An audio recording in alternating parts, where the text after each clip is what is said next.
Hello friends, welcome back to our channel. செம்ம இன்ட்ரெஸ்டிங்கான 10 facts தான் இந்த வீடியோல பார்க்க போறோம். சோ ஸ்கிப் பண்ணாம பாருங்க. நம்ம சேனலை புதுசா பார்க்கறவங்க யாராவது இருந்தீங்கன்னா மறக்காம Subscribe பண்ணிட்டு பாருங்க. வாங்க வீடியோக்குள்ள போலாம்.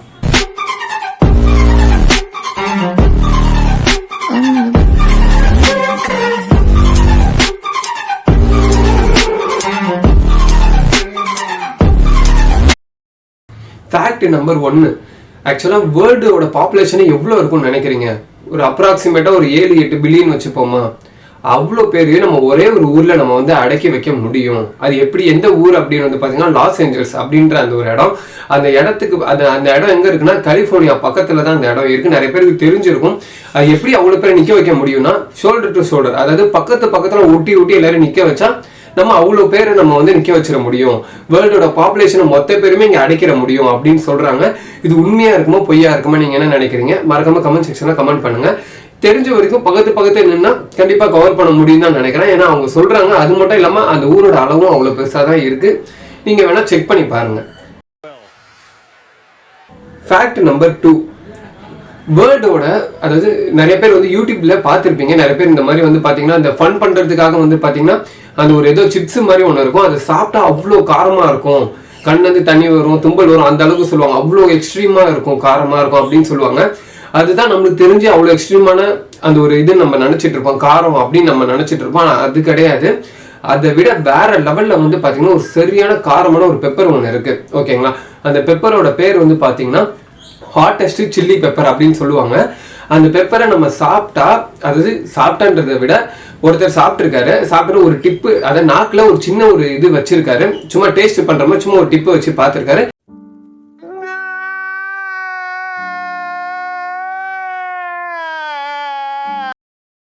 என்ன ஆச்சுன்னா சாவையே போய் பார்த்துட்டு வந்த மாதிரி வந்துட்டு சொல்றாரு. அந்த அளவுக்கு எக்ஸ்ட்ரீமா இருக்குன்னு சொல்றாரு.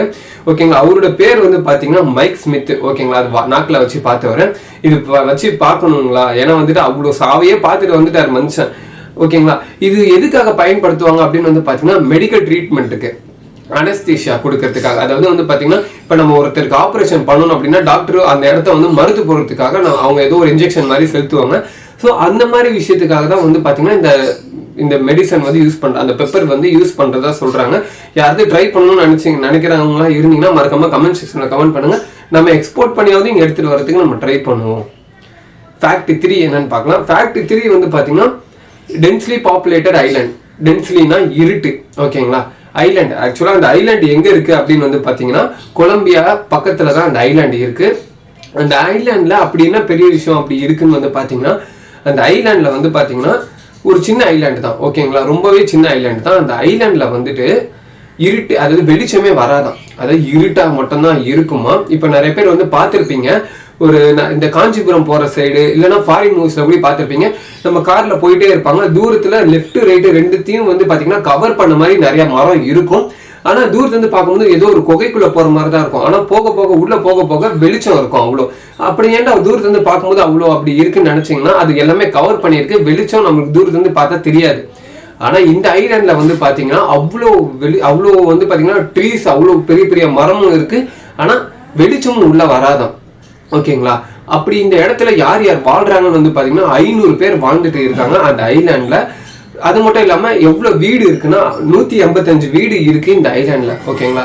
வெறும் அவ்வளவு கம்மியான வீடு தான், அதுல 500 பேர் வாழ்றாங்க. அந்த ஐலாண்ட்ல முக்கியமா வெறும் 4 ஸ்ட்ரீட் மட்டும் தான் இருக்கான். ஓகேங்களா? அந்த 4 ஸ்ட்ரீட் யாராவது போகணும்னு நினைக்கிறவங்க யாராவது இருந்தீங்கன்னா மறக்காம கமெண்ட் செக்ஷன்ல கமெண்ட் பண்ணுங்க எவ்வளவு பேர் இருக்கீங்கன்றத நான் பாக்குறேன். Fact number 4. வேர்ல்டுலயே ஹைட் கம்மியா இருக்கிற மனுஷங்க ஓகேங்களா எங்க இருக்காங்க? இந்தோனேஷியா. அதாவது பாத்தீங்கன்னா நம்ம ஊர்ல வந்துட்டு பாத்தீங்கன்னா இப்போ ஒரு அடல்ட் ஏஜ் வந்துருச்சு அப்படின்னா எல்லாருக்குமே ஒரு 6 feet இருக்கும், இல்ல 5.8 அந்த மாதிரி இருக்கும். ஆனா அங்க அடல்ட், அதாவது அதுக்கு மேல வளர்ச்சியே கிடையாது அப்படின்னு சொல்றவங்க வந்து பாத்தீங்கன்னா வெறும் 5 feet, ஓகேங்களா, 1.8 inches மட்டும்தான். ஆணும் சரி பெண்ணும் சரி இவங்க 2 பேருக்குமே வந்து பாத்தீங்கன்னா ஈக்குவலான அந்த ஹைட் தான் இருக்கும். அந்த ஹைட்டும் 5 feet and 1.8 inches இது மட்டும் தான் அவங்களுக்கு இருக்குன்ற மாதிரி சொல்றாங்க. சரி, ஓகே, அவ்வளவு கம்மியா இருக்காங்க, சின்ன குழந்தைங்களா எப்படி இருப்பாங்க அப்படின்னு வந்து பாத்தீங்கன்னா எவ்வளவு பேர் இருந்தாலும் அவங்க கடைசியா வந்து வளர்ச்சி முடிகிற இடமே வந்து பாத்தீங்கன்னா 5 feet and 1.8 inches தான் சொல்றாங்க. இது வந்துட்டு இந்தோனேஷியால இருக்காங்க. அவங்கலாம் ரொம்ப கம்மியான ஆளுங்களை பார்த்துடும். அதிகமா வளர்ந்தவங்க, அதாவது டாலஸ்ட் பீப்புளா எங்க இருப்பாங்கன்னு வந்து பாத்தீங்க அப்படின்னா அவங்க வந்து இருக்கிற இடம் நெதர்லாண்ட்ஸ்ல இருக்காங்க. ஓகேங்களா. ஆவரேஜாவே அவங்களுக்கு வந்துட்டு வளர்ச்சி 6 அடி இருக்கும், அதாவது 6 feet. ஓகேங்களா. ஆணுக்கும் சரி பெண்ணுக்கும் சரி. இப்போ வந்து நம்ம வந்து நம்மளோட தமிழ்நாட்டில் எடுத்துக்கோமே, அங்க வந்து பாத்தீங்கன்னா ஒரு ஆணுக்கு நிறைய வளர்ச்சி இருந்தா பெண்ணுக்கு வளர்ச்சி கம்மியா இருக்கும். 5 அடியில கூட நம்ம வந்துட்டு பெண்ணை பார்த்துருக்கோம், 6 அடியில கூட நம்ம பார்த்துருக்கோம் கேர்ள்ஸை, 3 அடியில கூட நம்ம பார்த்துருக்கோம். ஓகேங்களா. வளர்ச்சி அடைஞ்சவங்க. ஓகேங்களா. அவங்களோட அடல்ட் ஆவரேஜ் ஹைட்டே வந்து 3 அடியில 4 அடி தான் இருக்கும். ஆனா நெதர்லாண்ட்ல வந்து பாத்தீங்கன்னா அவங்களோட ஆவரேஜான அடல்ட் ஹைட்டே வந்து 6 feetன்னு சொல்றாங்க. அதுக்கு மேலேயும் வளர்ச்சி இருக்கு பெண்ணுக்கும் சரி ஆணுக்கும் சரி. அது எவ்வளவு தூரம் போகுன்றது நம்மளுக்கு தெரியாது. மேக்ஸிமம் ஒரு 6.5 feet வரைக்கும் நம்ம வச்சுப்போமே.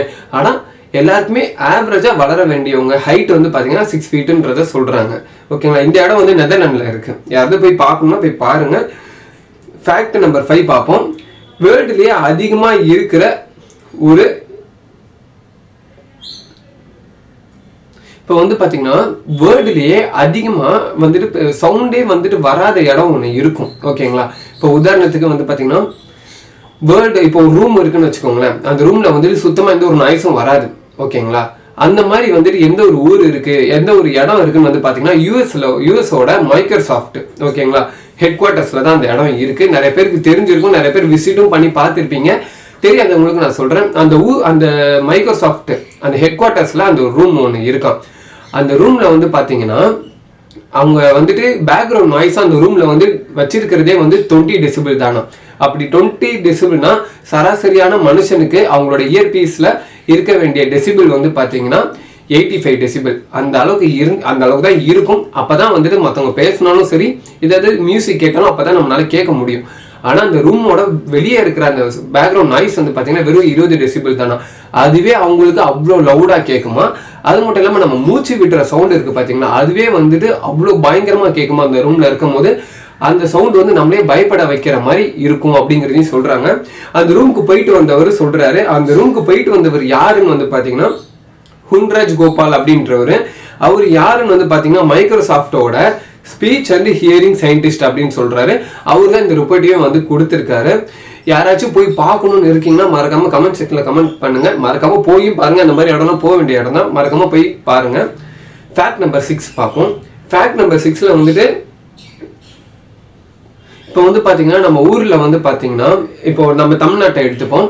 நம்ம ஊர்ல வந்து பாத்தீங்கன்னா இப்போ நம்ம ஒரு ஒயர் வாங்கினாலும் சரி, இல்லை ஒரு துணி வாங்கினாலும் சரி, மீட்டர் கணக்கில் வாங்குவோம். இல்லை வந்துட்டு கரண்ட் விஷயமா ஏதாவது வாங்கினாலும் யூனிட் வைஸ்ல வாங்குவோம். ஆனா 2 ஊர் மட்டும் இதை எதுவுமே ஃபாலோ பண்ணாம இருக்காங்க. அது எந்த ஊருன்னு நம்ம பார்க்கலாம். ஃபர்ஸ்ட் ஊர் வந்து பாத்தீங்கன்னா லிபெரியா, அண்ட் 2வது ஊர் வந்து பாத்தீங்கன்னா மயன்மார். ஓகேங்களா. இந்த 2 ஊர்ல வந்து பாத்தீங்கன்னா இந்த யூனிட்னாலும் என்னன்னு தெரியாது, மீட்டர்னாலும் என்னன்னு தெரியாது. அது அவங்க ஃபாலோவும் பண்ண மாட்டோம் அப்படிங்கிறதையும் சொல்றாங்க. கேட்கவே புதுசா இருக்கு. ஒருவேளை வந்துட்டு இப்ப எலக்ட்ரிஷியன் வேலை பாக்குறவங்கலாம் வந்துட்டு இங்க இருந்து அது வந்து வெல் டெவலப்டு ஆகாத கண்ட்ரி தான். இருந்தாலும் எலக்ட்ரிஷியனா இருக்கிறவங்க அங்க வந்து எப்படி கணக்கு எடுப்பாங்கன்றது நம்மளுக்கு தெரியல. அப்படி ஏதாவது எனக்கு தெரிய வந்துட்டு அவங்க எப்படி கணக்கு எடுக்கிறாங்க, யூனிட் வைஸ் எப்படி கணக்கு எடுக்கிறாங்க, மீட்டர் வைஸ் எப்படி கணக்கு எடுக்கிறாங்கன்னு எனக்கு தெரிய வந்துச்சுன்னா கண்டிப்பா ஒரு வீடியோவாவே நான் உங்களுக்கு போடுறேன். ஆனா இதுதான் இந்த 2 ஊர்ல வந்து பாத்தீங்கன்னா மீட்டர்னாலும் என்னன்னு தெரியாது, யூனிட் வைஸ் கணக்கு எடுக்கிறதுனாலும் என்னன்னு தெரியாது. ஸோ இதுதான் வந்து ஃபேக்ட் நம்பர் 6. ஃபேக்ட் நம்பர் 7 என்னன்னு பார்ப்போம். இப்போ வந்து பாத்தீங்கன்னா நம்ம ஊர்ல இப்போ வந்து நம்ம கண்ட்ரி எடுத்துப்போம், இந்தியா. வெறும் 5 லெட்டர் தான், INDIA, வெறும் 5 லெட்டர் தான். இதுவே வந்துட்டு ஸ்டேட் எடுத்தா தமிழ்நாடு. ஓகேங்களா. மொத்தம் 9 லெட்டர்ஸ் வருது, 9 லெட்டர்ஸ் வருது. ஆனா நியூசிலாந்து பக்கத்துல இருக்கிற ஒரு இடம், ஓகேங்களா, மொத்தமா 85 லெட்டர். ஓகேங்களா. அந்த இடத்தோட பேர் வந்து பாத்தீங்கன்னா 85 லெட்டர். நான் இங்க கொடுக்குறேன், உங்களால முடிஞ்சா பாஸ் பண்ணி அதை படிச்சு பாருங்க. 85 லெட்டர்ஸ். ஓகேங்களா. அந்த அளவுக்கு வந்து பாத்தீங்கன்னா அவ்வளவு பெருசா இருக்கும், வாயால சொல்லக்கூடிய முடியாது. நான் இங்க கொடுக்குறேன், நீங்க சொல்லி பாருங்க எவ்வளவு பெருசுன்னு சர்ச் பண்ணி பாருங்க. அந்த மாதிரி இடம் ஒன்று இருக்கு, நியூசிலாந்து பக்கத்துல இருக்கு. யாராவது போய் பார்க்கணும்னா கண்டிப்பா போய் பாருங்க. ஃபேக்ட் நம்பர் 8 என்னன்னு பார்ப்போம். வேர்ல்டுலயே வந்து பாத்தீங்கன்னா ஒரு செகண்டுக்கும் 4 பேபிஸ் வந்து பிறக்கிறதா சொல்றாங்க. ஒரு செகண்டுக்கும், உலகத்திலேயே ஒரு செகண்டுக்கும் 4 பேபிஸ் பிறக்கிறதா சொல்றாங்க. அது உண்மையான்னு கேட்டீங்கன்னா நம்மளுக்கு போய் பார்த்தா தான் தெரியும். ஓகேங்களா. ஸோ இது அவங்க எப்படி எடுத்திருக்காங்க, சென்சஸ் மூலியமா அவங்க கணக்கெடுத்து பார்த்துருக்காங்க. மக்கள் கணக்கெடுப்பு அது எடுத்து பார்த்துருக்காங்க. எடுத்து பார்த்தப்ப அவங்க வந்துட்டு ஒரு செகண்டுக்கு 4 பேபியும், ஒரு நிமிஷத்துக்கு 250 பேபிஸும், 1 ஹவருக்கு 15,000 குழந்தைங்களும், ஒரு நாளைக்கு 3,60,000 குழந்தைங்களும், ஒரு வருஷத்துக்கு 131.4 மில்லியன் குழந்தைங்களும் பிறக்கிறதா சொல்றாங்க. ஏண்டா இவ்வளவு குழந்தைங்க பிறந்துச்சுன்னா, இவ்வளவு பேர் பிறந்தாங்கன்னா நம்ம பிளானட் எங்க போகுதுன்னு கேட்டீங்கன்னா, எல்லா குழந்தைங்களும் வந்துட்டு ஹெல்த்தியா பிறக்கிறது கிடையாது. அது மட்டும் இல்லாம இது உண்மையானு கேட்டீங்கன்னா, நம்மளோட ஸ்ட்ரீட்லயே இருப்போமே, இப்போ நீங்க இருக்கிற ஸ்ட்ரீட்லயே எடுத்துக்கோங்க, அந்த ஸ்ட்ரீட்லயே வந்து பாத்தீங்கன்னா எவ்வளவு குழந்தைங்க டெய்லியும் பிறக்கிறாங்க, இல்லைன்னா யாராவது இறக்குறாங்கன்னு கூட தெரியாது நம்மளுக்கு. நம்மளோட ஸ்ட்ரீட்ல இருக்கிற கவுண்டே நம்மளுக்கு தெரியாது. ஸோ வேர்ல்டுலயே அவங்க கணக்கு எடுத்திருக்காங்க. அவ்வளோ கண்ட்ரீஸ்ல அவ்வளோ ஸ்டேட்ஸ் இருக்கும், ஒரு ஸ்டேட்லயும் அவ்வளோ வீடுங்க இருக்கும், அவ்வளோ ஸ்ட்ரீட்ஸ் இருக்கும். ஸோ இருக்கிறதுக்கு வாய்ப்பு இருக்கு. ஒரு குழந்தை இங்கே பிறந்துச்சுன்னா இன்னொன்று உயிர் எங்கேயோ ஒன்று போகுதுன்னு அர்த்தம். ஓகேங்களா? ஒரு உயிர் போகிற நேரத்தில் தான் இன்னொன்று ஒரு உயிர் பிறக்கிற மாதிரி எனக்கு வீட்டில் சொல்லி கொடுத்துருக்காங்க. இல்லை நான் வந்து தெரிஞ்சுக்கிட்ட விஷயம் இந்த மாதிரி தான் இருக்கும். ஸோ ஒரு புது உயிர் வந்தால் ஏதோ ஒரு உயிர் போகுதுன்ற மாதிரி எனக்கு தெரிஞ்ச வரைக்கும் நான் சொல்கிறேன். ஸோ அப்படி இருக்கிறதுக்கு வாய்ப்பு இருக்குது. ஸோ எல்லா குழந்தைங்களும் ஹெல்த்தியாக பிறக்கிறதும் கிடையாது. நம்ம பேசிக்கிட்டு இருக்கிற நேரத்தில் கூட பார்த்தீங்கன்னா நிறைய குழந்தைங்க பிறக்கலாம். நிறைய பேர் கண்ணுக்கு தெரியாம எங்கேயோ இறந்துட்டும் இருக்கலாம். ஸோ அது நம்மளுக்கு தெரியாது. ஸோ கேட்க இன்ட்ரெஸ்டிங்காக இருக்கு, நம்ம எடுத்துப்போமே. Fact number 9, coldest temperature. அதாவது வந்து பார்த்தீங்கன்னா நம்ம இந்த கோல்டில் நம்ம இருக்கவே முடியாது அப்படின்னா என்ன டெம்பரேச்சர் இருக்கும்னு நினைக்கிறீங்க? -144 டிகிரி ஃபாரன்ஹீட். ஓகேங்களா? அது நம்ம செல்சியஸ்க்காக கன்வெர்ட் பண்ணி பார்த்தா எவ்வளோ இருக்கும் நீங்கள் நினைக்கிறீங்க? அப்படியே பாஸ் பண்ணிட்டு கமெண்ட்ல கமெண்ட் பண்ணுங்க. எவ்வளோ பேர் கரெக்டாக சொல்றீங்கன்றத பார்க்குறேன். -97 டிகிரி செல்சியஸ்ல இருக்கும் அப்படின்ற மாதிரி சொல்றாங்க. இவ்வளோ கோல்டான டெம்பரேச்சரா எங்க இருக்குன்னு கேட்டீங்கன்னா அண்டார்டிகால. அதை வந்து கணக்கு ரெக்கார்ட் பண்ணி பார்த்தப்ப 2004 இருந்து 2016 வரைக்கும், ஓகேங்களா, அந்த கேப் வரைக்கும் அந்த டைம் பீரியட் இருக்கு. ஓகேங்களா? ஒரு டைம்ல வந்து பாத்தீங்கன்னா மேக்ஸிமம் கோல்டஸ்ட் டெம்பரேச்சரா அதிகபட்சம் போன ஒரு டெம்பரேச்சர் வந்து பாத்தீங்கன்னா -144 டிகிரி ஃபாரன்ஹீட். ஓகேங்களா? அதாவது -97 டிகிரி செல்சியஸ்ல வந்து பாத்தீங்கன்னா போயிருக்கு. ஓகேங்களா? இதை வந்துட்டு இந்த இடத்துல நம்மளால இருக்க முடியுமா அப்படின்னு கேட்டீங்கன்னா கண்டிப்பா இருக்கவே முடியாது. அந்த இடத்துல போய் நம்ம சுவாசிச்சாலே ஹெமோரேஜ் அப்படின்ற அந்த ஒரு என்ன சொல்ற ரத்த கசிவு, ஓகேங்களா, அது ஏற்பட்டு நம்ம அங்கேயே சடனா இறந்துருவோம் அப்படின்னு சொல்றாங்க. ஃப்ரீஸ் ஆயிடுவோம், ஒண்ணுமே பண்ண முடியாது. அவ்வளோ எக்ஸ்ட்ரீமான டெம்பரேச்சர்ல நம்மளால கண்டிப்பா இருக்க முடியாது. ரத்த கசிவு ஏற்பட்டு நம்ம அங்கேயே இறந்துருவோம்ன்ற மாதிரி சொல்றாங்க. கடைசியா 10வது ஃபேக்ட் நம்ம என்னன்னு பார்க்கலாம். வேர்ல்டுல எவ்வளவு பாக்டீரியா இருக்கும்னு நினைக்கிறீங்க? வேர்ல்டு மொத்தத்தையும் சேர்த்தா எவ்வளவு பாக்டீரியாஸ் நம்மளுக்கு இருக்கும்னு நினைக்கிறீங்க? நீங்களே சும்மா ஒரு அப்ராக்சிமேட்டா நீங்களே சும்மா யோசிச்சு கமெண்ட் பண்ணுங்க. வேர்ல்டுலயே வந்து பாத்தீங்கன்னா 4 குவார்டர்லைன், அதாவது பாத்தீங்கன்னா ட்ரில்லியன் பில்லியன் எல்லாத்தையும் தாண்டி, ஓகேங்களா, அது எவ்வளவு போகுதுன்னு தெரியல. நான் வேணா உங்களுக்கு இங்க கொடுக்குறேன், நீங்களே கன்வெர்ட் பண்ணி பாருங்க எவ்வளவு இருக்குன்னு. கண்ணுக்கு தெரியாம இருக்கிறது தான் பாக்டீரியா. ஒரு சில பாக்டீரியா நல்லதாகவும் இருக்கும், ஒரு சில பாக்டீரியா கெட்டதாகவும் இருக்கும். பாக்டீரியான்னு கணக்கு எடுக்கிறப்ப நம்ம கையில எவ்வளவு பாக்டீரியாஸ் இருக்குன்னு தெரியாது, எவ்வளவு ஜெர்ம்ஸ் இருக்குன்னு தெரியாது. ஸோ வேர்ல்டுலே கணக்கு எடுத்து பார்த்தப்ப 4 குவார்டர்லைன் இவ்வளவு பாக்டீரியாஸ் இருக்கு அப்படின்னு சொல்றாங்க. எவ்வளவு இன்ட்ரெஸ்டா இருந்தது இந்த ஃபேக்ட்ஸ்லாம். இன்னும் நிறைய ஃபேக்ட்ஸ் நம்ம வீடியோல வேணும் அப்படின்னா மறக்காம கமெண்ட் செக்ஷன்ல கமெண்ட் பண்ணுங்க. வாரத்துக்கு ஒரு ஃபேக்டான வீடியோ போடுறதுக்கு ட்ரை பண்றோம். இந்த வீடியோ ஸ்கிப் பண்ணாம பார்த்ததுக்கு ரொம்ப ரொம்ப நன்றி. அடுத்த ஒரு இன்ட்ரெஸ்டிங்கான ஒரு வீடியோல உங்களை வந்து பார்க்குற வரைக்கும்